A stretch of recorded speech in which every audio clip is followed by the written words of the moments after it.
नमस्कार दोस्तों, स्वागत है आपका हमारे study YouTube channel competition capsule में। दोस्तों एसएससी जीडी 2021 की आंसर की आ चुकी है और आंसर की आने के बाद हम इसी के सेफ स्कोर की बात करेंगे कि 2021 में एसएससी जीडी का एक्सपेक्टेड कट ऑफ क्या रह सकता है। और देखिए, हम रॉ स्कोर और नॉर्मलाइज्ड स्कोर दोनों पर बात करेंगे और साथ ही नॉर्मलाइजेशन के फैक्टर को भी समझेंगे कि एसएससी जीडी का जो नॉर्मलाइजेशन है वो कैसे काम करता है। अगर हम एसएससी जीडी 2021 की बात करें तो फ्रेंड्स कुल 25,271 वैकेंसी हैं, जिसके फॉर्म 31 अगस्त तक भरे गए थे। 16 नवंबर से पेपर स्टार्ट हुए थे और 15 दिसंबर तक चले हैं। पे स्केल की बात करें तो लेवल 3 की ये पोस्ट हैं और यहाँ पर कैटेगरी वाइज और फोर्स वाइज यहाँ पर पोस्ट दी हुई है फ्रेंड्स कि किस फोर्स के अंदर किस कैटेगरी में कितनी पोस्ट हैं। आप अपनी कैटेगरी के अकॉर्डिंग यहाँ से पोस्ट देख सकते हैं। देखिए, अगर 2021 में भरे हुए फॉर्म की बात करें तो कुल 71,74,579 फॉर्म भरे गए हैं, जिसमें कैटेगरी वाइज एससी के 15,91,152, एसटी के 8,82,806, ओबीसी के 32,20,459, अनरिजर्व्ड के 12,63,770 और ईडब्ल्यूएस के 2,16,392 फॉर्म भरे गए हैं। अगर 2021 का कंपैरिजन हम 2018 से करें तो फ्रेंड्स इस बार 25,271 वैकेंसी हैं, जबकि 2018 में शुरुआत में 54,953 वैकेंसी आई थी, जो बाद में बढ़कर 60,210 हो गई थी। लेकिन हैरानी की बात यह है कि 43,000 कैंडिडेट को ही ज्वाइनिंग मिली है एसएससी जीडी 2018 में, यानी 17,000 वैकेंसी खाली रह गई थी 2018 की, जिन पर फ्रेंड्स अब भर्ती होनी चाहिए थी। उनको बढ़ा करके इसमें अगर ऐड किया जाता तो ये वैकेंसी 42,000 के लगभग हो जाती 2021 की। लेकिन एसएससी जीडी के मूड का नहीं पता कि इनके दिमाग में क्या चल रहा है और वैकेंसी को नहीं बढ़ाया गया। जबकि अगर फॉर्म की बात करें तो इस बार 71,74,000 फॉर्म भरे गए हैं, जबकि 2018 में कुल 52,20,000 ही फॉर्म भरे गए थे। अटेंडेंस की बात करें तो कुल 30,41,000 कैंडिडेट एग्जाम में बैठे थे, जो कि कुल फॉर्म का 58.26% था उस टाइम का। और इस बार की बात करें तो फ्रेंड्स लगभग 64% कैंडिडेट ने एग्जाम दिया है 2021 के अंतर्गत। तो देखिए, इस हिसाब से देखा जाए तो 2018 के कंपैरिजन में 2021 के अंदर कट ऑफ ज्यादा जाने की संभावना तो है। लेकिन फ्रेंड्स दूसरा फैक्टर ये भी काम करेगा कि एसएससी जीडी में पहली बार नेगेटिव मार्किंग देखने को मिलेगी, जिसके कारण कैंडिडेट ने कम अटेम्प्ट किया है। इस बार जो एग्जाम का लेवल था वो इतना हार्ड रखा गया था फ्रेंड्स कि आज तक शायद एसएससी जीडी ने इतना हार्ड पेपर कभी नहीं बनाया। तो इस हिसाब से दोनों ही फैक्टर कट ऑफ को प्रभावित करेंगे। तो देखा जाए तो 2018 के आसपास ही कट ऑफ रहेगा, क्योंकि नेगेटिव मार्किंग और हार्ड पेपर होने की वजह से बच्चों ने काफी कम अटेम्प्ट किया है। अब देखिए फ्रेंड्स, अगर हम 2021 का कंपैरिजन 2018 से करें तो इस बार कुल वैकेंसी 25,271 जैसा अभी मैंने आपको बताया, और कुल फॉर्म भरे गए हैं 71,74,579, जबकि 2018 में 60,210 वैकेंसी थी और कुल फॉर्म भरे गए थे 52,20,335। एग्जाम की बात करें तो कुल 64% कैंडिडेट ने इस बार एग्जाम दिया है, यानी 45,91,730 कैंडिडेट 2021 में एग्जाम में बैठे हैं, जबकि 2018 की बात करें तो कुल 30,41,284 कैंडिडेट ने एग्जाम दिया था। अगर पर सीट कॉम्पिटिशन की बात करें तो देखिए फ्रेंड्स, 2-3 दिन पहले ही मैंने एसएससी जीडी पर एक वीडियो बनाया था, जहां मैंने पर सीट कंपटीशन की कंप्लीट कैलकुलेशन उस वीडियो में की है।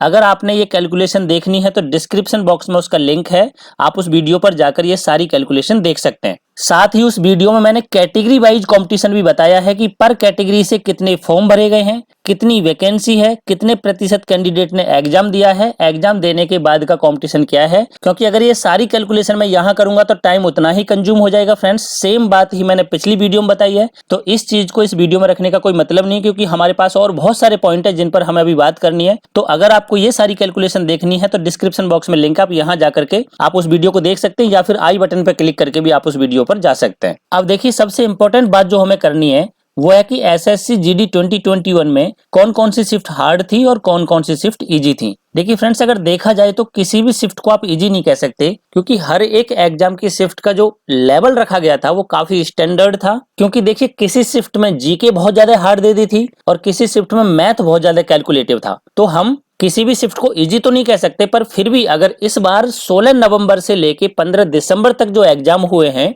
इन एग्जाम को अगर हम क्राइटेरिया में डिवाइड करें कैंडिडेट के रिस्पांस के बेस पर कि कौन सी शिफ्ट को बच्चों ने हार्ड बताया, किसको मीडियम बताया और किसको इजी बताया, तो इसी बेस पर हम देखेंगे कि नॉर्मलाइजेशन का कितना फर्क पड़ेगा इन शिफ्ट पर, किस शिफ्ट में बहुत ज्यादा पेपर कठिन आया था और उसमें नॉर्मलाइजेशन में कितने मार्क्स इंक्रीज हो सकते हैं, देखिए वैसे तो ये सब एसएससी के ही हाथ में कि वो किस शिफ्ट को बहुत ज्यादा हार्ड मानता है और किसको इजी मानता है, क्योंकि कैंडिडेट के अटेम्प्ट के आधार पर एसएससी डिसाइड करता है कि कौन सी शिफ्ट हार्ड रही है और कौन सी शिफ्ट इजी रही है। जिस शिफ्ट में सबसे ज्यादा अटेम्प्ट हुए हैं और एक्यूरेसी बहुत ज्यादा है उस शिफ्ट को इजी मान लिया जाता है, और जिस शिफ्ट में कम अटेम्प्ट के साथ एक्यूरेसी लेवल कम रहता है उसी शिफ्ट को हार्ड मान लिया जाता है। तो देखिए हम कैंडिडेट के रिस्पॉन्स के बेस पर यहाँ बात करेंगे फ्रेंड्स कि कौन सी शिफ्ट हार्ड रही है, कौन सी शिफ्ट इजी थी और कौन सी शिफ्ट मीडियम लेवल की थी, और किस शिफ्ट में नॉर्मलाइजेशन के अंतर्गत कितने मार्क्स इंक्रीज हो सकते हैं। तो देखिए फ्रेंड्स 16 नवंबर से एग्जाम स्टार्ट हुए थे, यानी नवंबर माह में 16, 17, 18, 22, 23, 24, 25, 26, 29 और 30 नवंबर को पेपर हुए थे। हर रोज 3 शिफ्टों में एग्जाम हुए हैं। अब देखिए अगर 16 नवंबर की बात करें तो 16 नवंबर की जो सेकंड शिफ्ट रही थी वो काफी हार्ड थी फर्स्ट और थर्ड शिफ्ट के कंपैरिजन में। इसी प्रकार अगर 17 नवंबर की बात करें तो 17 नवंबर की तीनों ही शिफ्ट बहुत ज्यादा हार्ड रही थी फ्रेंड्स। और अगर 18 नवंबर की बात करें तो 18 नवंबर को फर्स्ट शिफ्ट का लेवल काफी अप था। इसी प्रकार अगर 22 नवंबर की बात करें तो देखिए 22 नवंबर की जो पहली शिफ्ट रही थी उसके अंदर जीके का जो पैटर्न था वो 2018 का उसमें करंट अफेयर्स पूछा गया था, तो इसके अंदर जीके बहुत ज्यादा हाई लेवल की आई थी और मैथ बहुत ज्यादा कैलकुलेटिव था। 23 नवंबर की बात करें तो 23 नवंबर की सेकंड और थर्ड शिफ्ट काफी हार्ड रही थी। इसी प्रकार 24 नवंबर के अंदर जो सेकंड शिफ्ट थी वो और थर्ड शिफ्ट का जीके बहुत ज्यादा हार्ड रहा था फ्रेंड्स। देखिए कुछ कैंडिडेट के बेस पर फर्स्ट शिफ्ट भी इसमें काफी ज्यादा हार्ड रही थी। इसी प्रकार अगर हम 25 नवंबर की बात करें तो 25 नवंबर का पेपर जो था वो सारा मीडियम लेवल का ही था, इसको बहुत ज्यादा हार्ड नहीं कह सकते। 26 नवंबर के पेपर की बात करें तो 26 नवंबर की जो सेकंड शिफ्ट थी उसको हार्ड कैटेगरी में रखा गया है। इसी प्रकार 29 नवंबर की फर्स्ट, सेकंड और थर्ड तीनों ही शिफ्ट हार्ड थी बहुत ज्यादा। और 30 नवंबर की बात करें तो 30 नवंबर की जो थर्ड शिफ्ट रही थी वो काफी हार्ड लेवल की थी। अब देखिए अगर नवंबर की हम इजी शिफ्ट की बात करें तो फ्रेंड्स हर एक शिफ्ट का जो लेवल था वो काफी मॉडरेट था, तो इजी तो नहीं कह सकते, पर फिर भी अगर नॉर्मलाइजेशन के बेस पर देखा जाए कि किस शिफ्ट में कम मार्क्स इंक्रीज हो सकते हैं, 14 नवंबर की थर्ड शिफ्ट, 16 नवंबर की फर्स्ट शिफ्ट, 22 नवंबर की सेकंड शिफ्ट, 25 नवंबर की फर्स्ट शिफ्ट, 26 नवंबर की भी फर्स्ट शिफ्ट और 30 नवंबर की सेकंड शिफ्ट। इन शिफ्ट को तुम मॉडरेट लेवल की शिफ्ट कह सकते हो, या फिर कह सकते हैं कि इन शिफ्ट के अंदर जो नॉर्मलाइजेशन होगा उसके अंदर थोड़े कम मार्क्स इंक्रीज होंगे। इस पर भी हम बात करेंगे कि मोस्ट हार्ड शिफ्ट कौन कौन सी रही हैं जिसमें सबसे ज्यादा नॉर्मलाइजेशन का फर्क पड़ सकता है। देखिए अब दिसंबर की बात करें कि दिसंबर में कौन कौन सी शिफ्ट इजी और कौन कौन सी शिफ्ट हार्ड रही हैं। तो फ्रेंड्स दिसंबर में 1 दिसंबर, 2 दिसंबर, 3 दिसंबर, 6, 7, 8, 9, 10, 13, 14 और 15 दिसंबर इनको एग्जाम हुए हैं। अब देखिए 1 दिसंबर और 2 दिसंबर इन दोनों की ही फर्स्ट और थर्ड शिफ्ट जो थी वो हार्ड रही थी। इसी प्रकार 2 दिसंबर की सेकंड और थर्ड शिफ्ट हार्ड कैटेगरी में रखी गई है। 6 और 7 दिसंबर दोनों की ही सेकंड शिफ्ट हार्ड रही थी, जबकि 8 दिसंबर को फर्स्ट और सेकंड शिफ्ट दोनों हार्ड थी।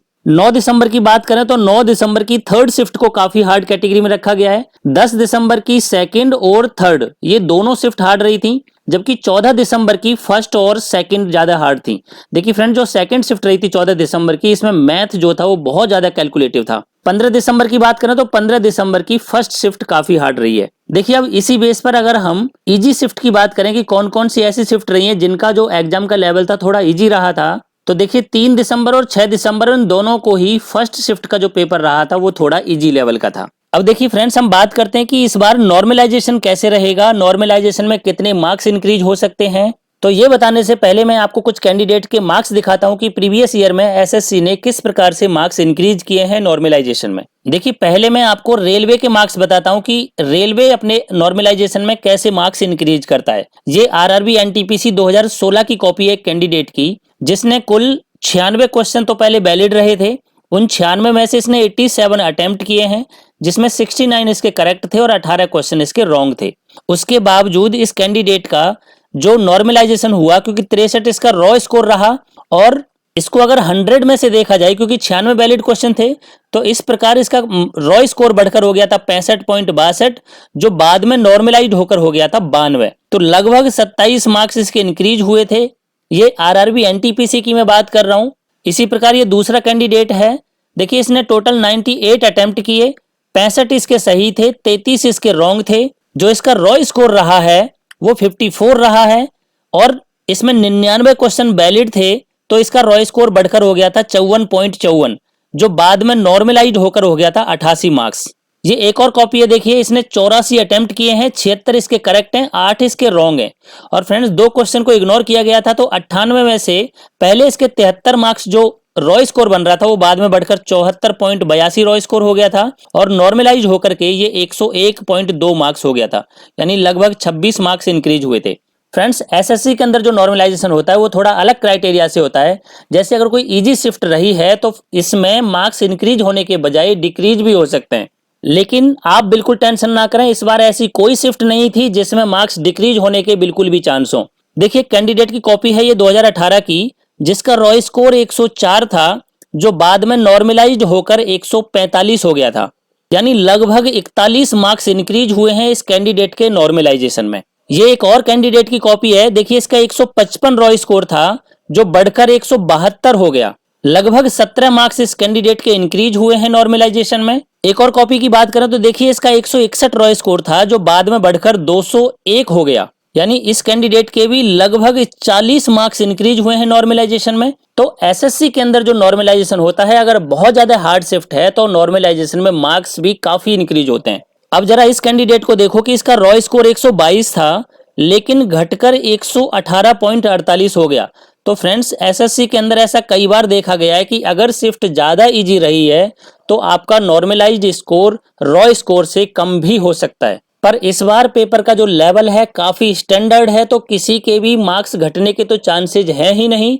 तो अब मैं नॉर्मलाइजेशन में अगर ऐसी शिफ्ट की बात करूं कि जिनके नॉर्मलाइजेशन में बहुत ज्यादा मार्क्स बढ़ेंगे, तो देखिए फ्रेंड्स 18 नवंबर की फर्स्ट शिफ्ट, 23 नवंबर की थर्ड शिफ्ट, 29 नवंबर की सेकंड, 3 दिसंबर की फर्स्ट शिफ्ट, 6 दिसंबर की सेकंड शिफ्ट, 8 दिसंबर की फर्स्ट शिफ्ट और 14 दिसंबर की सेकंड शिफ्ट। ये जो शिफ्ट हैं इनको अगर देखा जाए तो ये इनकी जीके और मैथ इतनी कैलकुलेटिव थी कि नॉर्मलाइजेशन में जैसा मुझे लगता है कि इन शिफ्ट के अंदर मैक्सिमम मार्क्स इंक्रीज हो सकते हैं। अगर मैं कहूं कि इन शिफ्ट के नॉर्मलाइजेशन में कितने मार्क्स इंक्रीज हो सकते हैं, तो देखिए 15 मार्क्स से लेके और 25 मार्क्स तक इन लोगों के इंक्रीज हो सकते हैं नॉर्मलाइजेशन में। इसी प्रकार अगर मैं मीडियम शिफ्ट की बात करूं तो देखिए फ्रेंड्स जो मीडियम शिफ्ट रही हैं इसमें +10 से लेके +13 मार्क्स तक इंक्रीज हो सकते हैं। और अगर इजी शिफ्ट की बात करूं तो जो भी इजी शिफ्ट रही हैं इनमें 7 मार्क्स से लेके और 10 मार्क्स तक इस बार इंक्रीज हो सकते हैं, क्योंकि फ्रेंड्स हर एक शिफ्ट के जो एग्जाम का लेवल था वो काफी स्टैंडर्ड लेवल का पेपर रहा था। तो मेरे अकॉर्डिंग नॉर्मलाइजेशन में इस तरीके से मार्क्स इस बार इंक्रीज हो सकते हैं। अगर मैं कहूं कि नॉर्मलाइजेशन का फैक्टर काम कैसे करता है, तो फ्रेंड्स मैंने माना कि ए, बी और सी 3 कैंडिडेट थे जो एग्जाम देने गए। एग्जाम में 100 क्वेश्चन थे और ए ने 60 क्वेश्चन अटेम्प्ट किए, क्योंकि इसकी जो शिफ्ट थी वो काफी हार्ड थी। अगर सी की बात करें तो सी ने मान लो 80 क्वेश्चन अटेम्प्ट किए, क्योंकि इसकी जो शिफ्ट थी वो इजी थी, और बी ने मीडियम शिफ्ट में 70 क्वेश्चन अटेम्प्ट करके आया। तो क्या होगा कि जो इजी शिफ्ट वाला है इसके तो 10 मार्क्स कम कर दिए जाएंगे, और जो हार्ड शिफ्ट वाला है इसके 10 मार्क्स बढ़ा दिए जाएंगे। तो एवरेज मार्क्स सबका 70 मार्क्स ले लिया जाएगा। इस तरीके से नॉर्मलाइजेशन काम करता है। अगर बात करें रेलवे की तो इसका अपना नॉर्मलाइजेशन का फॉर्मूला है, और 2021 में ये नए फॉर्मूले के अकॉर्डिंग अपना नॉर्मलाइजेशन करेगा। इसी प्रकार जो एसएससी है वो नॉर्मलाइजेशन अलग तरीके से करता है। तो फ्रेंड्स ये है नॉर्मलाइजेशन, इसके अकॉर्डिंग मार्क्स इस तरीके से इंक्रीज हो सकते हैं। अब बात करें कि इस बार एक्सपेक्टेड कट ऑफ क्या रह सकते हैं, तो मैंने सभी स्टेट को 3 कैटेगरी में डिवाइड किया है। High cut off state, medium cut off state और low cut off state. High cut off state की बात करें तो देखिए हरियाणा, राजस्थान, उत्तर प्रदेश, बिहार और मध्य प्रदेश, ये 5 ऐसे स्टेट हैं जिनका कट ऑफ ऑलवेज हाई रहता है। इसी प्रकार उत्तराखंड, दिल्ली, महाराष्ट्र, चंडीगढ़ और गोवा, ये स्टेट ऐसे हैं कि इनका कट ऑफ हाई तो रहता है, पर ऊपर वाले 5 के कंपैरिजन में थोड़ा कम हाई रहता है। मीडियम कट ऑफ स्टेट की बात करें तो अरुणाचल प्रदेश, झारखंड, असम, मणिपुर, गुजरात, हिमाचल प्रदेश, छत्तीसगढ़, तेलंगाना, वेस्ट बंगाल, मिजोरम, मेघालय, नागालैंड और पंजाब, ये मीडियम कट ऑफ स्टेट रहेंगे, इनका कट ऑफ मीडियम रेंज में रहेगा। अगर लो कट ऑफ की बात करें तो Orissa, Andhra Pradesh, Karnataka, Kerala, Tripura, Sikkim, Tamil Nadu, Jammu Kashmir, Ladakh, Andaman and Nicobar, Dadra and Nagar Haveli, Daman and Diu, Lakshadweep और पुदुचेरी, ये ऐसे स्टेट रहेंगे कि इनका कट ऑफ मिनिमम जो क्राइटेरिया रहेगा क्वालिफाई होने का उसी के आसपास रहेगा। देखिए इसके अंदर मैंने स्टेट और यूटी इन दोनों को ही शामिल किया है। देखिए इन सभी फैक्टर के आधार पर अब अगर मैं एसएससी जीडी के एक्सपेक्टेड कट ऑफ की बात करूं तो देखिए जो हाई कट ऑफ स्टेट हैं उसके अंदर मेल कैटेगरी का जनरल का कट ऑफ 69 से लेके 72 मार्क्स तक जा सकता है आफ्टर नॉर्मलाइजेशन। देखिए मैं जो ये मार्क्स बता रहा हूँ आफ्टर नॉर्मलाइजेशन बता रहा हूँ, क्योंकि देखिए हो सकता है कि आपका बहुत हार्ड शिफ्ट में एग्जाम हुआ हो और आपका रॉ स्कोर फिलहाल 58 से 60 के बीच में ही बन रहा हो, लेकिन नॉर्मलाइजेशन के बाद आपके बहुत ज्यादा मार्क्स इंक्रीज हो सकते हैं, तो वो 72 तो क्या 75 प्लस भी जा सकते हैं। तो ये जो मैं आपको मार्क्स बता रहा हूं ये आफ्टर नॉर्मलाइजेशन बता रहा हूं, रॉ स्कोर नहीं बता रहा। अगर रॉ स्कोर आपका इनसे 10-12 मार्क्स भी कम है तो भी आप सेफ हैं। अगर हार्ड शिफ्ट में आपका एग्जाम है तो टेंशन ना लें। अगर फीमेल कैंडिडेट की बात करें तो अगर आपके 67 से लेके 70 मार्क्स तक नॉर्मलाइजेशन के बाद रहते हैं तो आप बिल्कुल सेफ हैं। इसी प्रकार अगर ओबीसी की बात करें तो ओबीसी के मेल कैंडिडेट की 67 से लेके 70 मार्क्स तक कट ऑफ जा सकती है आफ्टर नॉर्मलाइजेशन। इसी प्रकार फीमेल की 65 से लेके 68 मार्क्स तक कट ऑफ रह सकती है। ईडब्ल्यूएस की बात करें तो ईडब्ल्यूएस की 63 से लेके 67 तक इस बार कट ऑफ रह सकती है। इसी प्रकार फीमेल की बात करें तो 60 से लेके और 63 के बीच में इनका कट ऑफ जा सकता है। अगर एससी कैंडिडेट की बात करें तो देखिए मेल कैंडिडेट का 60 से लेके 63 मार्क्स तक नॉर्मलाइज्ड स्कोर इस बार रह सकता है फिजिकल के लिए। इसी प्रकार फीमेल की बात करें तो फीमेल का 57 से लेके 60 मार्क्स तक इस बार कट ऑफ जा सकता है। एसटी कैंडिडेट की बात करें तो एसटी कैंडिडेट का 57 से लेके 60 मार्क्स तक कट ऑफ रह सकता है। इसी प्रकार अगर एसटी फीमेल की बात करें तो इनका 55 से लेके और 58 मार्क्स तक कट ऑफ जा सकता है। अगर एक्स सर्विसमैन की बात करें तो एक्स सर्विसमैन का 53 से लेके 56 तक कट ऑफ रह सकता है आफ्टर नॉर्मलाइजेशन। और अगर फीमेल की बात करें तो इनका 50 से लेके और 53 मार्क्स तक कट ऑफ जा सकता है। इसी प्रकार अगर हम मीडियम स्टेट के कट ऑफ की बात करें तो जनरल और ओबीसी अगर इनका 65 प्लस आफ्टर नॉर्मलाइजेशन मार्क्स रहता है तो ये बिल्कुल निश्चिंत रहें, फिजिकल के लिए इनका कॉल आ जाएगा। इसी प्रकार ईडब्ल्यूएस, एससी और एसटी इनका 55 प्लस पर फिजिकल के लिए कॉल आ जाएगा। और अगर एक्स सर्विसमैन की बात करें तो इनका 50 मार्क्स पर भी फिजिकल के लिए कॉल बिल्कुल आ जाएगा। अगर लो कट ऑफ स्टेट की बात करें तो देखिए ओबीसी और जनरल के लिए 60 प्लस पर फिजिकल के लिए बिल्कुल कॉल आ जाएगा आफ्टर नॉर्मलाइजेशन। इसी प्रकार ईडब्ल्यूएस, एससी और एसटी कैंडिडेट के लिए 50 प्लस पर भी फिजिकल का कॉल आ जाएगा। और एक्स सर्विसमैन की बात करें तो 45 प्लस मार्क्स पर आपका फिजिकल के लिए कॉल आ जाएगा। देखिए ये जो मैंने आपको कट ऑफ बताया है ये नॉर्मलाइजेशन के अकॉर्डिंग बताया फ्रेंड्स। अगर आपका रॉ स्कोर कम बन रहा है आंसर की के अकॉर्डिंग तो बिल्कुल भी टेंशन ना लें, क्योंकि जैसा मैंने अभी आपको दिखाया कि लोगों के 40 प्लस मार्क्स भी इंक्रीज हुए हैं नॉर्मलाइजेशन में। तो अगर आपका रॉ स्कोर कम है और आपका शिफ्ट हार्ड कैटेगरी का रहा था तो बिल्कुल फिजिकल की तैयारी करते रहिए, आपको कंफर्म कॉल आएगा फिजिकल के लिए। आशा करता हूं आपको वीडियो पसंद आया होगा। अगर आपको वीडियो पसंद आया तो प्लीज लाइक करें और अपने दोस्तों के साथ शेयर करें। जय हिंद, जय भारत।